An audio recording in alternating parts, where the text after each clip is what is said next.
Bueno, buenas tardes a todos y esperamos que Dios bendiga este tiempo que vamos a tener esta noche. Y quisiera hablar de ese tema del reino de Dios porque últimamente hemos estudiado las parábolas de Mateo del capítulo 13, que son parábolas sobre este tema del reino de Dios. Y un poco verlo así en toda la Biblia. Claro, no vamos a poder hablar con detalles todo, pero esa imagen de qué es el reino de Dios y de qué hablaba nuestro Señor Jesús y qué entendían los judíos y qué tenemos nosotros que entender hoy sobre ese tema del reino de Dios. Primero, si vamos al Antiguo Testamento, después de que los primeros padres, Adán y Eva, cayeron en el pecado, claro que el pecado empezó a entrar en todo el mundo y con esto la violencia. Y por esto tenemos a Caín matando a su hermano Abel. Y de ahí poco a poco empezó un reino de violencia.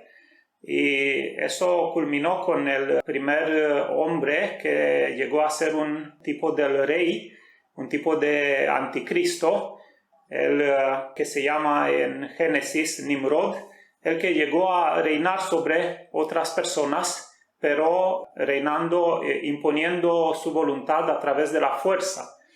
Entonces el mundo empezó a ver lo que significa un rey, no un rey como Dios, sino un rey humano, un rey pecador, un rey que va a tener un reino impuesto por la fuerza. Y este fue el primer reino que vemos en la Biblia. Es el reino del hombre y simboliza el reino del anticristo. Prácticamente la historia de la Biblia empieza con este reino del hombre caído en el pecado, con el reino de Nimrod, y culmina con el último reino del hombre del pecado, que es el anticristo. Es este tiempo que el hombre quiso reinar sobre el mundo. Claro que Dios no quedó sin respuesta a esto y por esto tenemos en todo el Antiguo Testamento este tema de que Dios va a traer su reino en este mundo, que Él va a reinar, que Él va a mandar a su Hijo, que Él va a mandar a Mesías y que Él reinará, que no siempre van a sucederse estos reinos de los hombres, estos imperios que han durado toda la historia, sino que va a venir un reino eterno, un reino de Dios, y el que va a reinar va a ser el Mesías, el Hijo de Dios. Por esto, empezando con el Antiguo Testamento, tenemos este tema del reino de Dios que va a venir, un reino profetizado en el Antiguo Testamento. Y hay muchos textos, yo no voy a citar todos estos, pero algunos, por ejemplo en Génesis, en el capítulo 49, cuando el patriarca Jacob llama a sus hijos para darle una bendición a cada uno, le da una bendición especial a Judá. Y en el versículo 10 tenemos esta bendición. No será quitado el cetro de Judá, ni el legislador de entre sus pies, hasta que venga Silo, y a él se congregarán los pueblos. Prácticamente, a través de Jacob, Dios enseñó que de uno de sus hijos, de Judá, va a venir en el mundo el Mesías, el rey que va a gobernar sobre todos los pueblos, el que aquí en este versículo se llama Silo, o el Salvador, el Mesías. Así que los judíos sabían este destino profético que tenían de traer al mundo al Hijo de Dios y al Mesías, al rey que va a reinar sobre todo el mundo. Más tarde, casi 1000 años más tarde, tenemos otra profecía que Dios esta vez le habla directamente al rey David y le dice que de su casa va a nacer el que va a ser el rey sobre todo el mundo. Y tenemos en 2 Samuel el capítulo 7, versículos 12 y 13. Y cuando tus días sean cumplidos y duermas con tus padres, yo levantaré después de ti a uno de tu linaje, el cual procederá de tus entrañas, y afirmaré su reino. Él edificará casa a mi nombre y yo afirmaré para siempre el trono de su reino. Y vemos claramente cómo Dios habla de un reino que va a durar eternamente, que Él mismo afirmará el reino de uno de los hijos de David.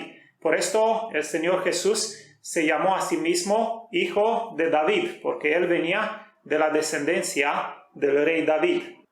Entonces los judíos sabían esto, que va a venir el Mesías, el rey, y que va a nacer de la casa de David. También habían algunos detalles sobre este reino que el Mesías va a traer al mundo.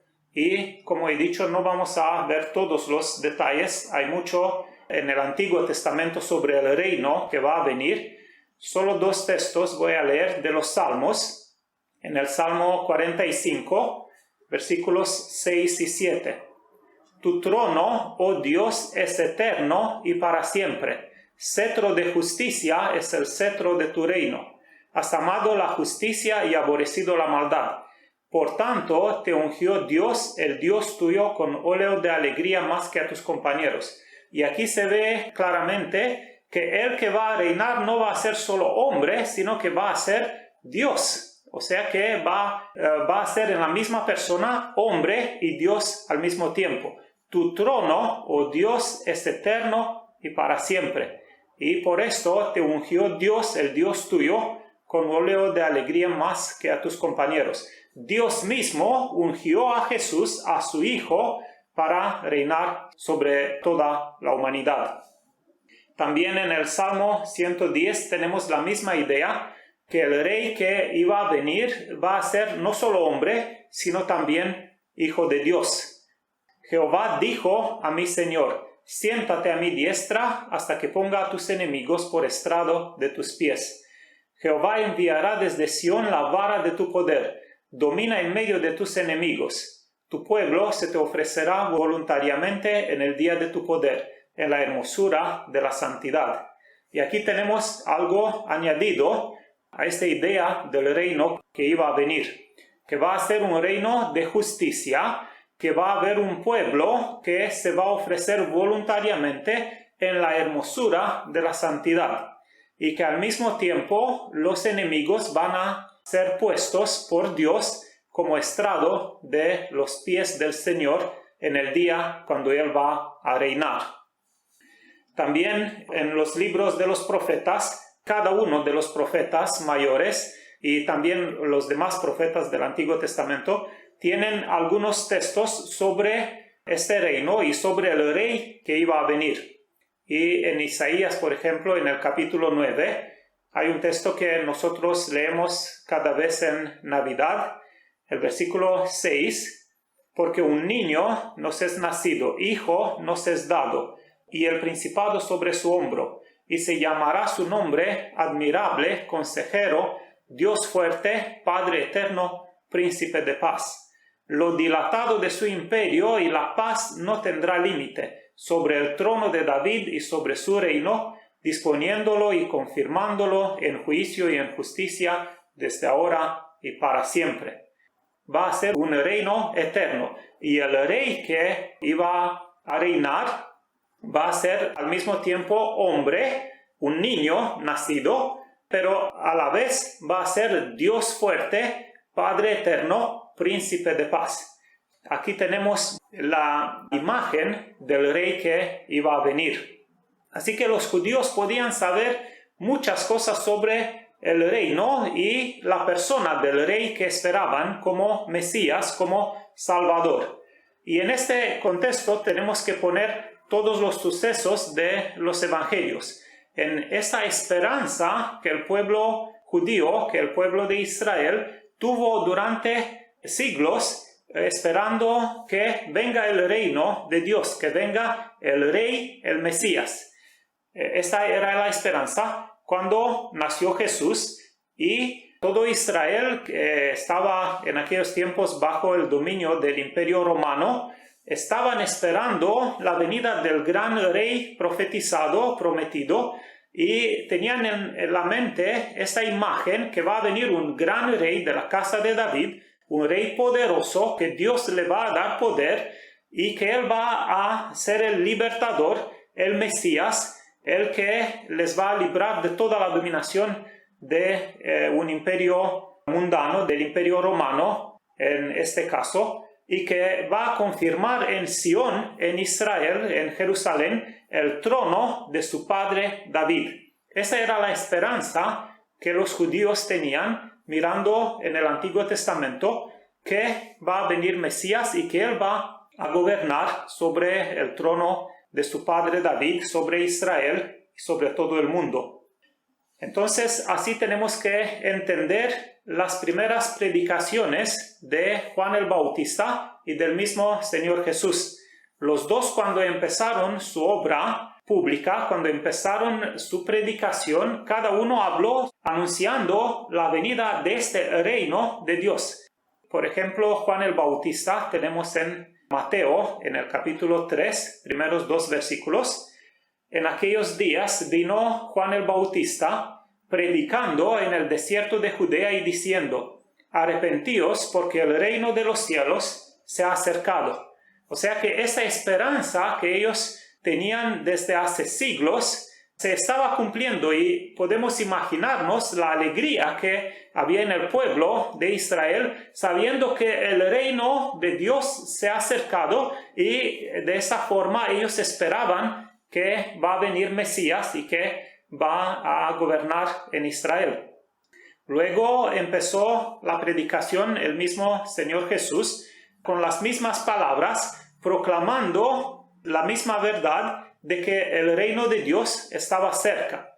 Y estas son sus primeras palabras de la predicación de Jesús en Marcos capítulo 1, versículos 14 y 15. Después que Juan fue encarcelado, Jesús vino a Galilea predicando el evangelio del reino de Dios, diciendo: el tiempo se ha cumplido y el reino de Dios se ha acercado. Arrepentíos y creed en el evangelio.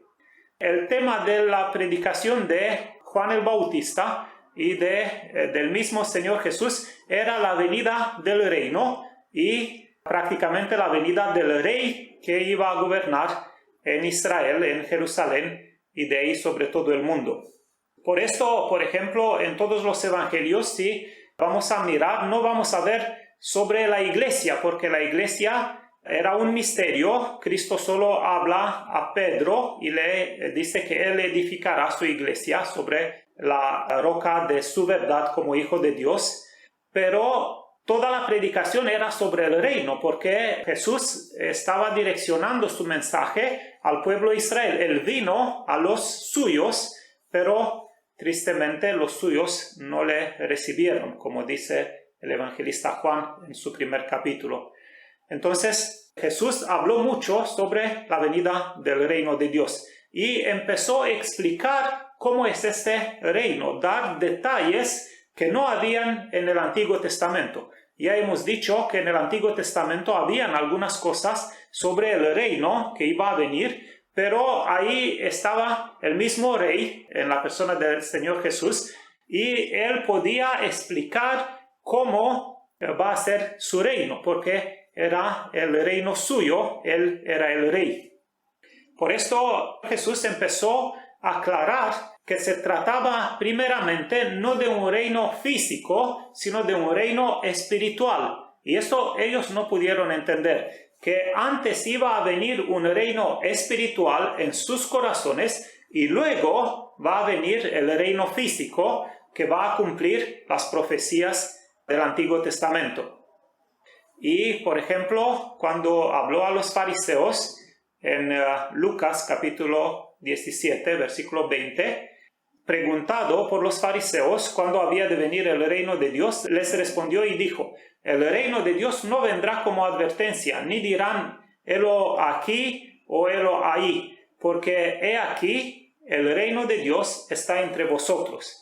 Cristo aclaró esa verdad, que se trataba primeramente de un reino espiritual que tenía que ver con la santidad de vida de los que iban a entrar en el reino físico. Y por esto la preparación para tener esta santidad era a través del arrepentimiento. Por esto el mensaje fue arrepentíos porque el reino de los cielos se ha acercado.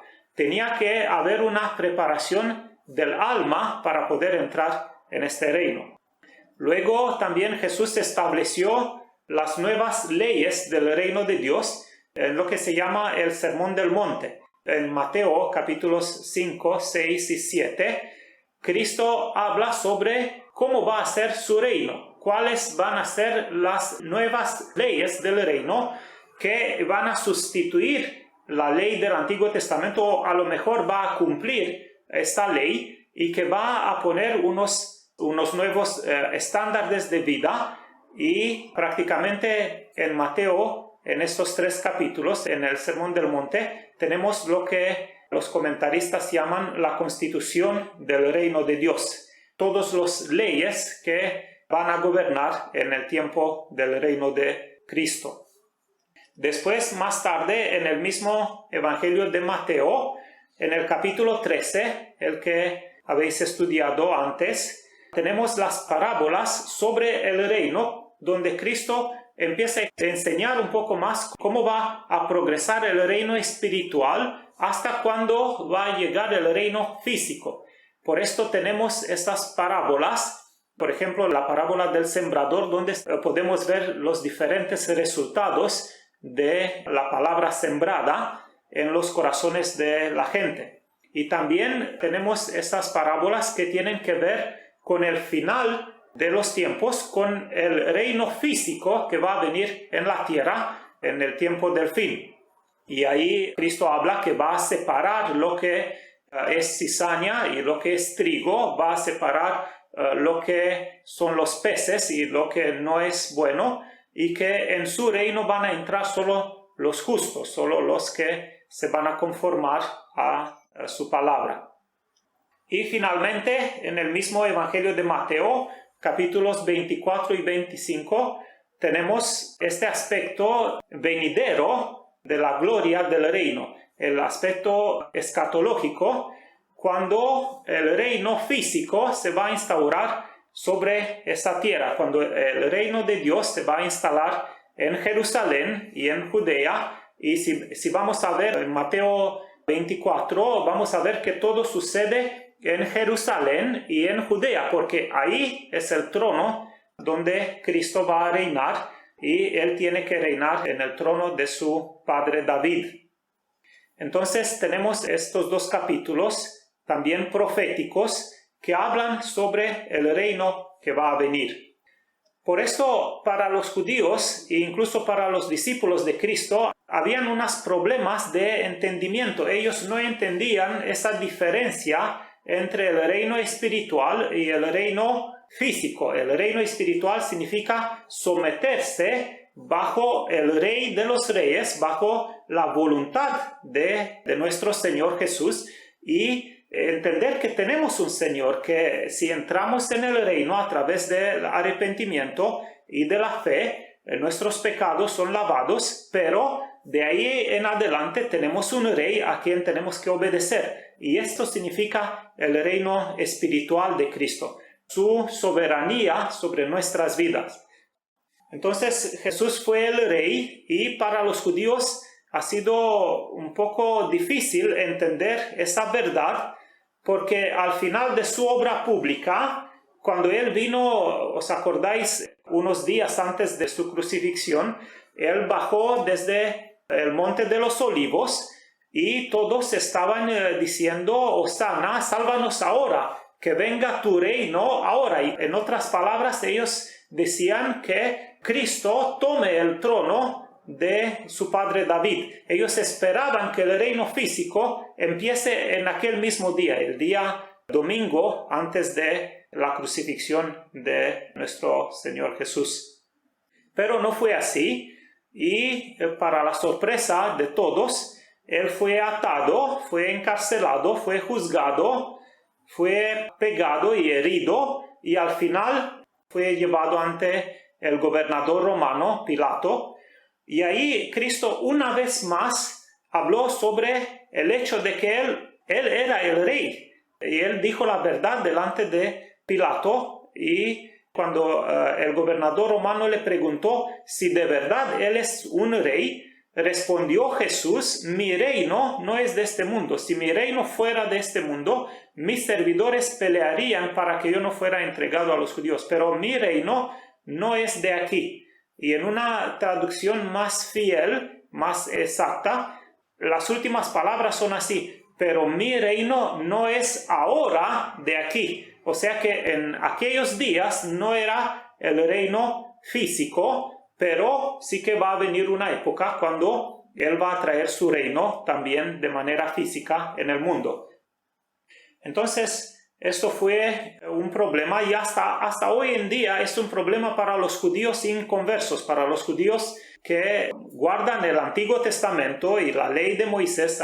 Si vais a Jerusalén o a Israel, vais a ver ahí muchos judíos que son muy fieles, muy apegados a la palabra del Antiguo Testamento y a la religión y al monte del templo y otros rituales que tienen ellos. Claro, no tienen el templo todavía, pero sí que lo van a tener más tarde. Pero ellos tienen un problema de entender por qué Cristo fue el rey, pero a la vez fue crucificado, porque para ellos el rey tiene que reinar. Y ellos no han podido entender esta gran verdad, que antes de reinar, Jesús iba a hacer el sacrificio para nosotros, para nuestros pecados, y que iba a estar delante de Dios para interceder por nosotros con su sangre como sumo sacerdote, y que después de esto, en el final de la historia, en el fin de los tiempos, Él va a venir y va a instaurar su reino en Israel. Los judíos no pueden entender esta verdad de las Escrituras y tropiezan con esto. Si Él fue el rey, ¿por qué no reinó? ¿Por qué se dejó matado? ¿Y por qué no reina? ¿Y por qué no trajo el reino de su padre David? En esto ellos tropiezan porque, como digo, ellos no entendían que se trata primeramente de un reino espiritual y luego de un reino físico. Pero nosotros, como cristianos, tenemos que entender esa verdad, que nosotros estamos en el tiempo del reino espiritual de Cristo, que Él tiene su reino, que Él tiene su dominio, que Él tiene su pueblo, sus siervos que le obedecen, y que nosotros como cristianos, como iglesia, somos parte del reino de Dios. O sea que nos sometemos a la autoridad de Jesús. Y con esto pasamos un poco a nuestros días y a nuestra situación, porque la palabra de Dios es viva y tiene algo que transmitir también para nuestras vidas, y nosotros tenemos que tener unas aplicaciones, no solo saber las verdades de la palabra, sino también qué tiene que ver con nuestras vidas hoy y dónde estamos. Primero hay que decir que estamos muy cerca de la venida del Rey, que muy pronto sí que va a venir el Rey y que va a reinar. Antes va a venir por su iglesia para arrebatarla en el cielo para las bodas del Cordero, y luego Él va a venir con gloria sobre el monte de los olivos. El monte de los olivos, como está escrito en el libro de Zacarías, va a partirse en dos, y de ahí Cristo va a venir para reinar en Jerusalén y sobre todo el mundo 1000 años. Pero antes de su venida gloriosa, ahora en nuestros tiempos que vivimos, ¿qué hay que hacer para estar en este reino? Y estar seguro que eres parte de este reino de Cristo, porque si somos parte del reino espiritual, vamos a ser parte también del reino eterno y vamos a estar con Cristo eternamente en su reino. Esta es la promesa que Él tiene para nosotros. Primero, claro, tienes que recibir la salvación, y la salvación se recibe así como Cristo mismo dijo, a través de arrepentimiento, de confesar nuestros pecados. Si nosotros confesamos y reconocemos y queremos dejarlos, Cristo es fiel y justo para perdonarnos nuestros pecados y limpiarnos de toda maldad. Pero no es solo recibir a Cristo como Salvador. Hay un paso más y tenemos que recibirlo también como el Señor de nuestras vidas. Él no es solo el Salvador, el que nos limpia los pecados, sino que Él también es el Señor de nuestras vidas. si de verdad nos hemos convertido, si de verdad hemos nacido de nuevo, no hemos nacido para estar libres para vivir como queremos nosotros, sino para someter nuestra vida al señorío de nuestro Señor en el reino espiritual de Cristo.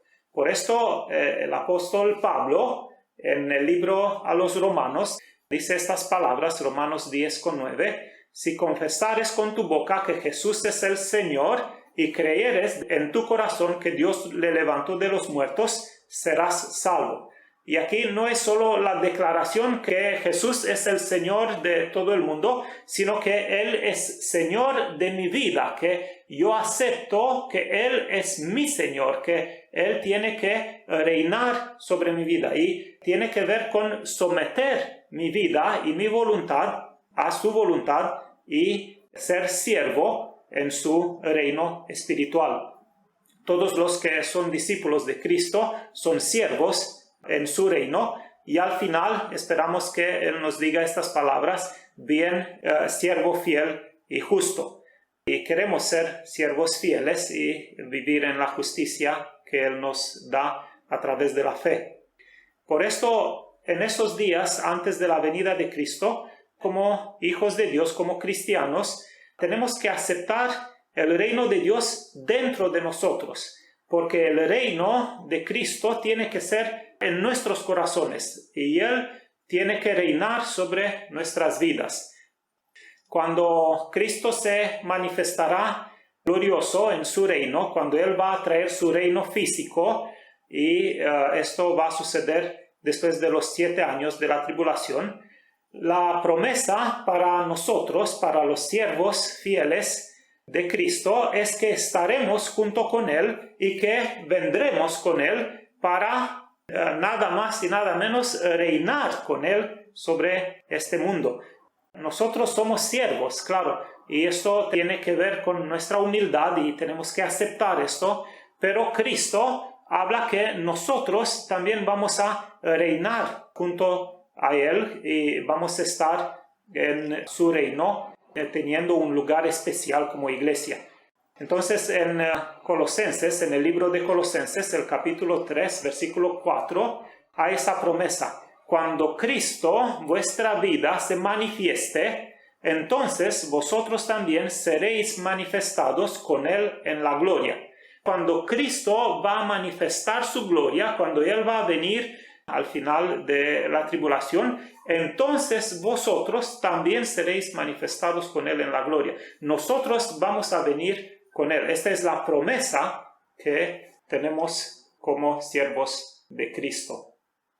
Pero también para reinar hay una condición que el mismo apóstol Pablo la pone, y esta es aceptar a veces que tenemos que sufrir por amor de su nombre. La verdad de estar en su reino a veces supone sufrir, supone llevar nuestra cruz en este mundo, y por esto el apóstol Pablo le escribió a su discípulo Timoteo y a nosotros también en 2 Timoteo capítulo 2 verso 12, si sufrimos también reinaremos con él.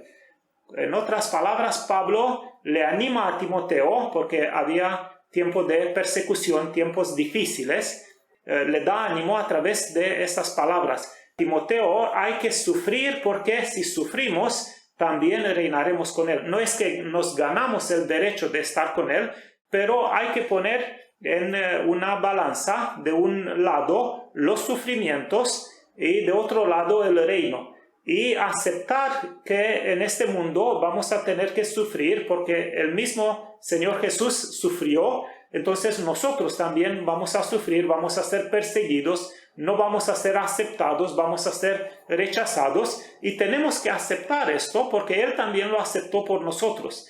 Entonces nosotros también tenemos que someter nuestras vidas y aceptar el sufrimiento, aceptar llevar nuestra cruz. Y poner en esa balanza, dice Pablo, pues tengo por cierto que las aflicciones o los sufrimientos del tiempo presente no son comparables con la gloria venidera que en nosotros ha de manifestarse. En otras palabras, Pablo dice a los romanos, pensad un momento vosotros estáis sufriendo, y los romanos sufrían mucho, los cristianos romanos estaban perseguidos y llevados en los circos y matados con leones y les quemaban, y otras cosas muy terribles pasaban a los cristianos. Pero Pablo les trae esa verdad delante en su epístola. Los sufrimientos, las aflicciones del tiempo presente no son comparables con la gloria venidera que en nosotros ha de manifestarse.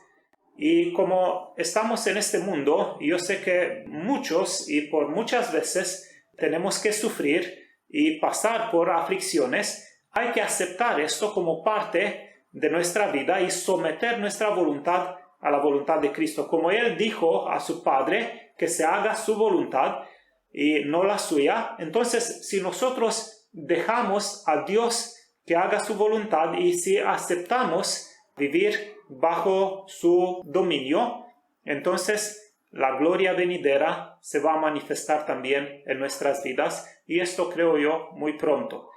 Hay que tener siempre esa verdad en la mente. Estamos en el reino espiritual de Cristo. Todos los que hemos nacido de nuevo, estamos, claro, pasando por aflicciones, estamos rechazados, a veces sufrimos, pero esto no va a ser para siempre. Este es solo por un tiempo, y muy pronto el Rey de los Reyes y el Señor de los Señores se manifestará. Y cuando Él se manifestará, nosotros también nos manifestaremos junto a Él y vamos a estar con Él. Esa promesa tenemos que tenerla por delante, y esa nos da ánimo en nuestras vidas, nos hace ir más allá de lo que vemos y fijarnos en el reino que va a venir, en el reino espiritual que hay en nuestros corazones, pero también en el reino eterno que fue prometido. Y si se cumplieron las primeras palabras sobre el reino de Dios, también se van a cumplir las últimas profecías que tienen que ver con la venida de nuestro Señor Jesucristo.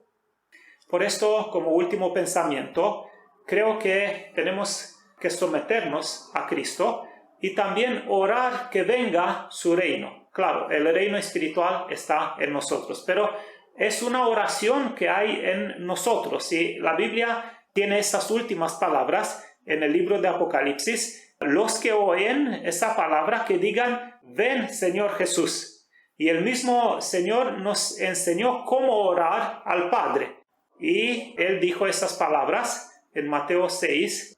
Vosotros pues oraréis así: Padre nuestro que estás en los cielos, santificado sea tu nombre, venga tu reino.